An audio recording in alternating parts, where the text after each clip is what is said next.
Good evening. I'm Dr. Ron Gerhardstein, and I am the Associate Director of Bands here at Pacific Lutheran University.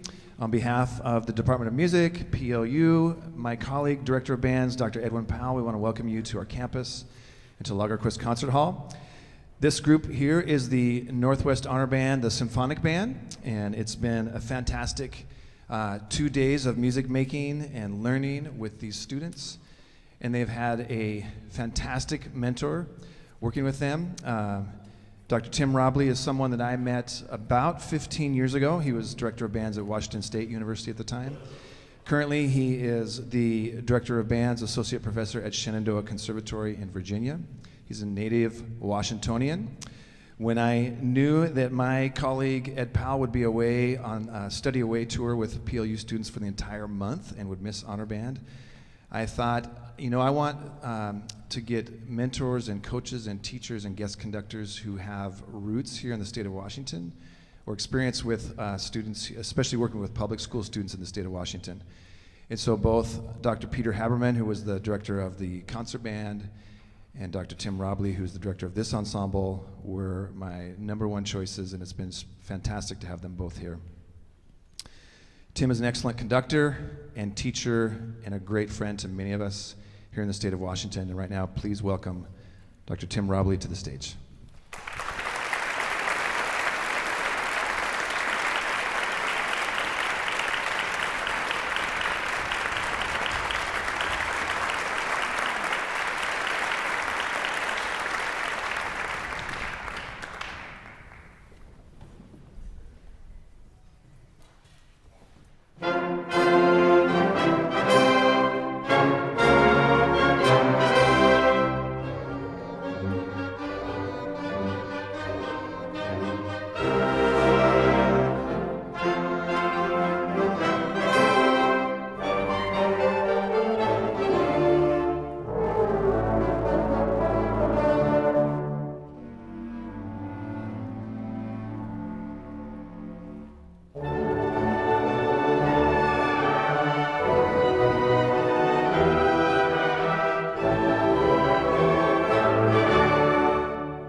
There's the button. Hey, he can be taught.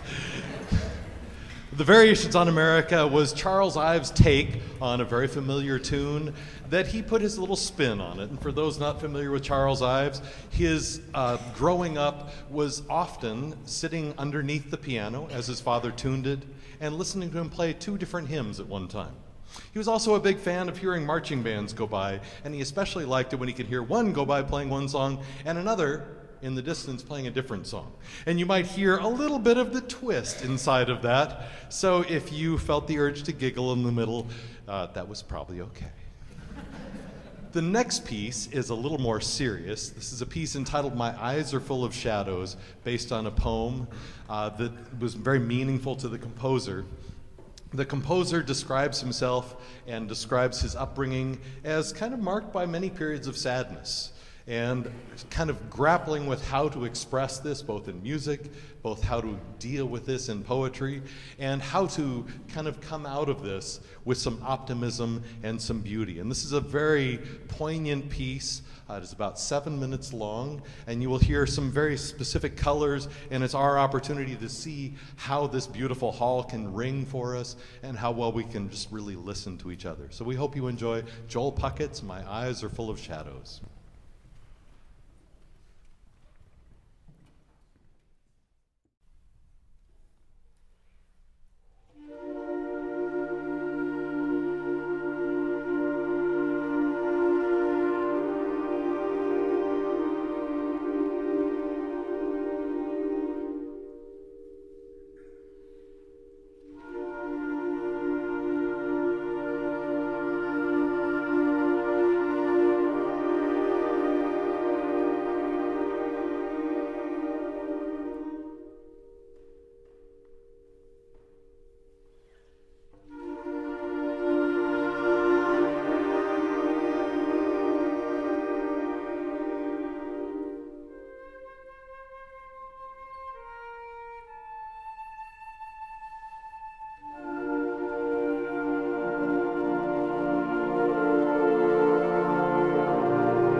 Got it on the first try. It's a pleasure to be here, to be with great colleagues such as they have at PLU. Has always been such a joy. Dr. Powell, who is not with us this year because he's too busy enjoying the sun and fun in Europe, and Dr. Gerhardstein are such great teachers, and they provide such an incredible service to this community. I won't ask the teachers that have been here to stand, because at some point they should really go home. And they told me they will, potentially. So many of them have been here for almost the entire weekend. Many of them signed up to be in a conducting seminar last night. So they are here providing such incredible support for these students and building this great community. And as someone who is native to this area, even though I live about 3,000 miles away, it's an incredible gift to see what's happening here. So thank you, Ron and Ed and Absentia, for what your work. And I'd like to ask Dr. Gerhardstein to come up and perform with us one more time.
And for those following in your program, that was actually the fourth piece listed. That was Chasing Sunlight by Kate Nishimura, a wonderful young composer from Toronto, Ontario. This next piece is a very special one to me, and it's one that I try to program with as many groups like this as possible because it gives us a very different kind of rehearsal. Michael Colgrass passed away this last year after a long life and having written many wonderful pieces, mostly for professional orchestras and professional wind ensembles. This was a piece that he wrote in conjunction with students at a school in Toronto. And his challenge to them was to write a piece and figure out how to use notation to try to express a feeling, express a memory, express an emotion. And what they eventually chose was the idea and the concept of old churches in a very general way so that it could mean whatever it meant to the students in the room, whatever sounds they could create. And the process of this piece requires the students on the stage to, in many cases, choose what instrument they're going to play on in the percussion section, choose what notes they're going to play, and in many cases, choose what rhythms they're going to play. So our rehearsal process has been one where we're trying to figure out not really how to make the piece right, but how to make the piece interesting, or horrifying, or funny, or something.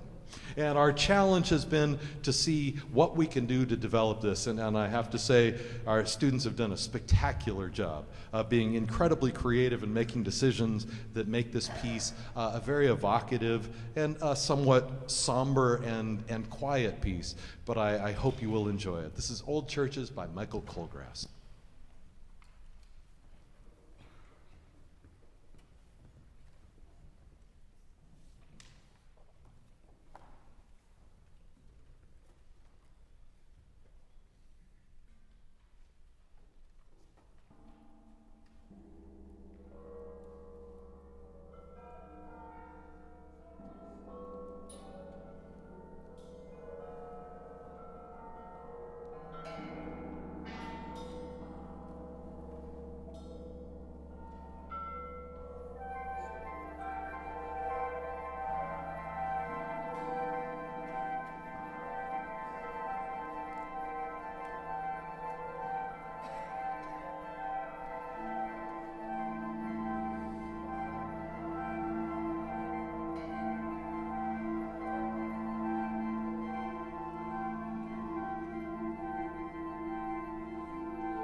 Our closing piece involves some similar sounds. You will see our expanded percussion section going to set up. Instead of kitchen bowls, we've invaded the garage for this piece. This is entitled Foundry, based on found percussion. Where you would find it, I described earlier, it's probably in that cabinet in the garage that's down here behind the old vacuum cleaner that doesn't work, and covered probably by old banana peels. It's been a great joy to work with. This band has been extraordinary in talent and the way they have worked. It's always a great blessing to get to travel and do this. I said to them earlier, with all love and respect, they're not very normal. It's just not a very normal thing for a group of people to sit in a room and spend hours and hours trying to listen to someone else and trying to figure out how to take their great skills and adapt it to another person. And what they've done in rehearsal, I don't know that they get it, because I think they take it for granted, but I am 2 or 3 or 4 years older than they are. Close. And I know it's not very normal. And I live outside of Washington, D.C., and perhaps groups of people don't take a breath together quite as often there as we do here. So it's a great pleasure to work with them. Members of the community and families that are here, thank you for what you have done to support your students in their musical endeavors. What they do is both a reflection of their talent and also a reflection of what kind of humans they are, that they would take what they do and kind of make it work in that way. And it's, I said earlier to them, music is a personal thing. It's okay if we take it personally. And I will say, for me personally, it's such a great joy to be back here. I believe this was the first time I have conducted a student from Newport High School, where I went in the class of '85. Close, you guys remember, never mind. And Jacob, it's really fun to get to make music with you. What a great blessing. And to have my family here as well as theirs, kind of cool.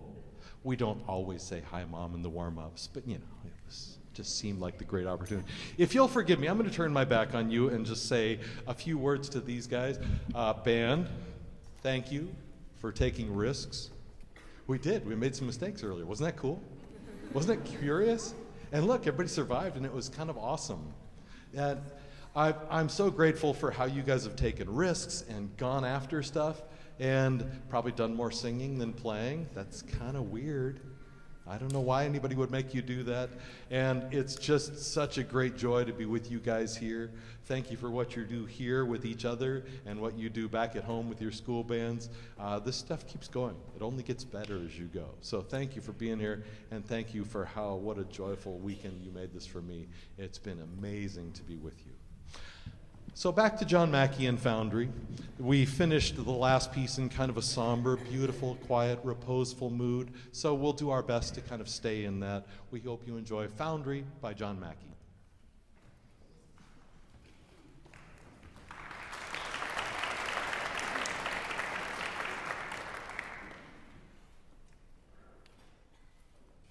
One, two, three,